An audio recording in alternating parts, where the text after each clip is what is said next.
की जय हो। अर्थ कार्तिक कृष्ण एकादशी व्रत कथा।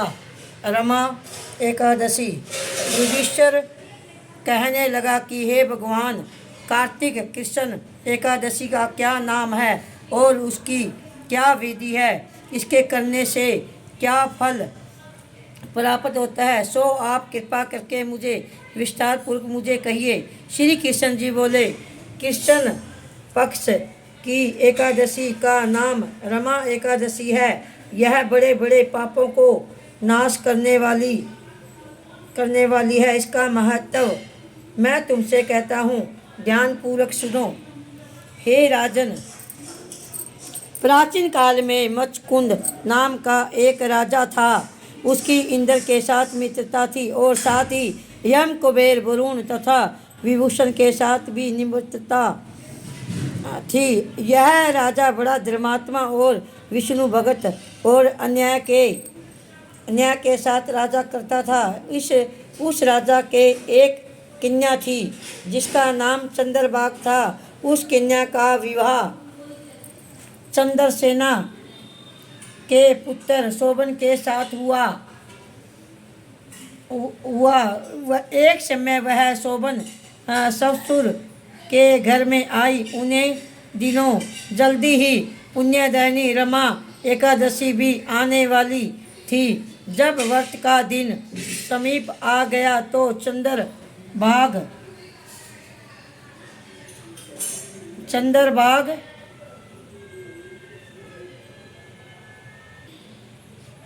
को अंतित सोच उत्पन्न हुआ कि मेरे पति बहुत दुर्बल है और मेरे पिता की आज्ञा अति कठोर है। दशमी को राजा ढोल बजाकर सारे राज्य में यह घोषणा करवा दी कि एकादशी को भोजन नहीं करना चाहिए। ढोल को घोषणा सुनते ही शोभन को अंतित चिंता हुई और अपनी पत्नी से कहा को प्रिय, अब क्या करना चाहिए? मैं तो किसी प्रकार भी भूख सहन नहीं कर सकूँगा। ऐसा उपाय बतलाओ कि जिससे मेरे प्राण बच सके। अनर्थ मेरे प्राण अवश्य चले जाएंगे। चंद्रभाग कहने लगा कि स्वामी, मेरे पिता के राज्य में एकादशी के दिन कोई भी भोजन नहीं करता। हाथी, घोड़ा, ऊंट, बिल्ली, गऊ आदि भी तृण, अन्न, जल आदि ग्रहण नहीं कर सकते। फिर मनुष्य का तो कहना ही क्या है। यदि आप भोजन करना चाहते हैं तो किसी दूसरे स्थान पर चले जाइए, क्योंकि यदि आप यहाँ रहना चाहते हैं तो आपको अवश्य व्रत करना पड़ेगा। ऐसा सुनकर शोभन कहने लगा कि हे प्रिय, मैं अवश्य ही व्रत करूँगा। जो भाग्य में रहेगा वह देखा जाएगा। ऐसा विचार करके उस व्रत रख लिया और वह भूख व प्यास से अंतित पीड़ित होने लगा। जब सूर्य नारायण अस्त हो गया और रात्रि को जागरण का समय आया तो वैष्णव को अंतित हर्ष देने वाला था, परंतु शोभन को अंतित दुखदायी हुआ। प्रातःकाल होते ही शोभन के प्राण निकल गए। तब राजा ने सुगंधित काष्ठा से उसका दाह संस्कार कराया, परंतु चंद्रभाग ने अपने पिता की आज्ञा से अपने शरीर को दग्ध नहीं किया और शोभन की अंत्येष्टि की क्रिया करने के पश्चात अपने पिता के घर में ही रहने लगी। रमा एकादशी के प्रभाव से शोभन को मंदराचल पर्वत पर धन्य से युक्त तथा शत्रुओं से रहित एक सुंदर देवपुर प्राप्त हुआ। वह अंतित सुंदर रत्न और विद्रीय मणि जड़ित श्रवण के खंभों पर निर्मित अनेक प्रकार की स्फटिक मणि से शोभित भवन में बहुमूल्य वस्त्र, आभूषण तथा छत्र एवं चक्कर चवर से विभूषण, गर्दभ और असराएं से शोभित सिंहासन पर आरूढ़ ऐसा लगता था मानो दूसरा इंद्र विराजमान हो। एक समय मचुकंद के नगर में रहने वाले सोम शर्मा नाम का ब्राह्मण तीर्थ यात्रा करता हुआ घूमता घूमता उधर जा निकला और उसने शोभन को पहचान कर कि यह तो राजा का जमाई शोभन है, उसके निकट गया। शोभन भी उसको पहचान कर अपने आसन से उठकर उसके पास आया और प्राण आदि करके कुशल प्रश्न किया। ब्राह्मण ने कहा कि राजा मचुकंद और आपकी पत्नी चंद्रभाग कुशल से हैं। नगर में भी सब प्रकार कुशल है, परंतु हे राजन, आपको हमको अंतित आश्चर्य हो रहा है। आप अपना वर्तमान कहिए कि ऐसा सुंदर नगर जो कि न कभी देखा न सुना आपको किस प्रकार प्राप्त हुआ है।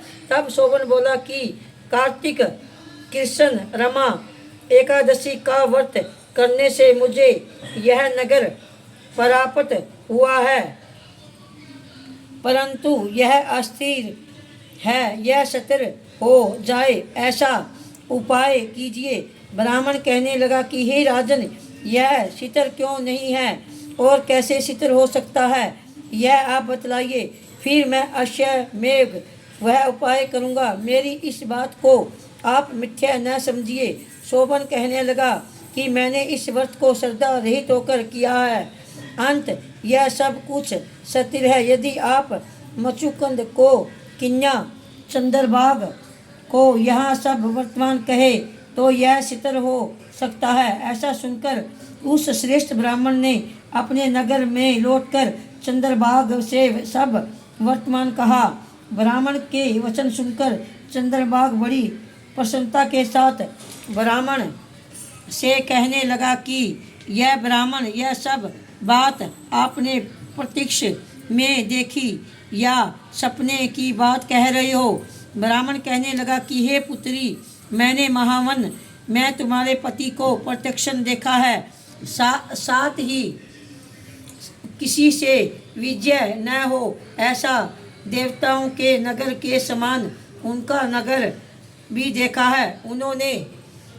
उन्होंने यह भी कहा है कि यह स्थिर नहीं है, जिस प्रकार वह स्थिर रह सके सो उपाय करना चाहिए। चंद्रभाग कहने लगा कि विप्रिय, तुम मुझको वहाँ पर ले चलो, मुझे पतिदेव के दर्शन की तीव्र लालसा है। मैं अपने किए हुए पुण्य से उस नगर को स्थिर बना दूंगी। आप ऐसा कार्य कीजिए जिसको उनका हमारा सहयोग तो हो, क्योंकि वियोगी को मिल देना महान पुण्य है।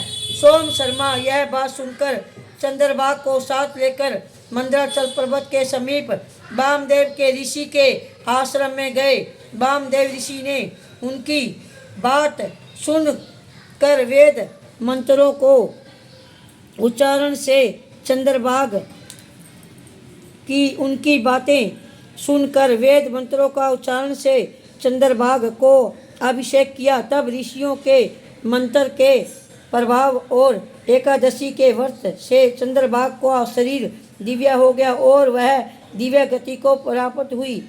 उसके बाद वह बड़ी प्रसन्नता के साथ अपने पति के समीप गई। अपनी प्रिय पत्नी को आते देखकर शोभन अंतित प्रसन्न हुआ और उसको बुलाकर अपनी बाईं तरफ बढ़ाया।